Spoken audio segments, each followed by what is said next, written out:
Hello and welcome. I'm Deborah Roberts. Today I will talk about our program, Continuing Education Program for Licensed Professional Staff for the state.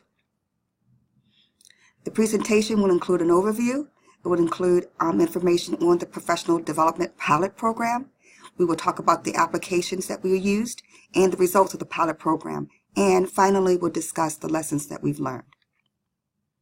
This development process required us to think about how we can educate our professional employees, how as a state we can provide them with adequate training in their discipline using up-to-date technologies.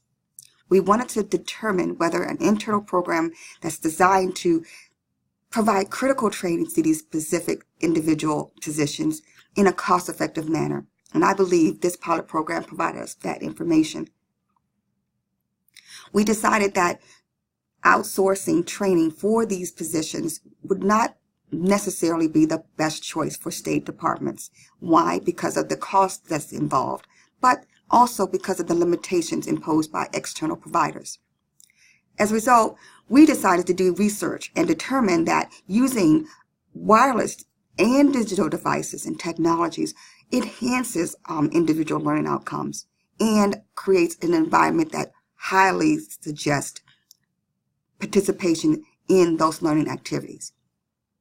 We believe using technologies connect professionals in many areas of the state, but it also was instrumental in providing a tremendous input in terms of engagement and collaboration. We felt that collaboration, as well as working in a community environment, developed more and strengthened their problem-solving skills, and also allow them to come together to solve different issues that are relevant to their area of discipline. As a result of using applications and as well in a web-based conferencing type of applications hosted on the cloud, we were able to simulate training programs for 30 students. Using those technologies, we were able to get these individuals together and provide them with a training program that was suitable to their needs. The connectivity issues we had were minimal in this process. Because we used up-to-date technology, we were providing high quality and relevant training to these professional staff, and all of which was web-based. We have learned that learning for adults using web technologies, some redundancies were required.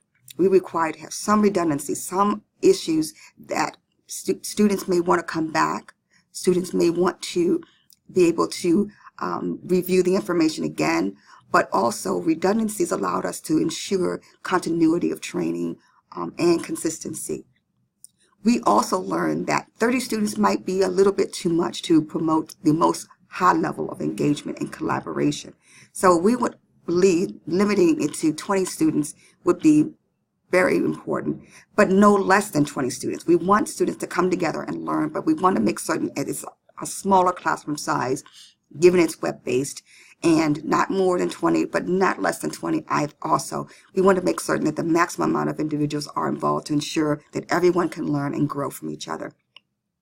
We also learned that written materials can be made available not only within the program, but also should be made available outside in another format as well. Again, redundancies help to ensure that depending on the learner's preference, they may want to have a hard copy of information prior to the class starting, and they may want to have it available to them after the session has ended.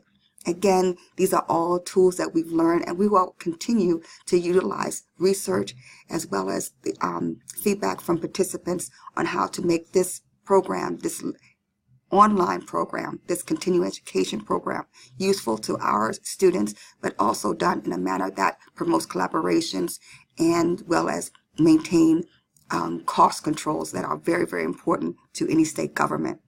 And thank you very much for your time and listening to me, and I appreciate any questions that you might have.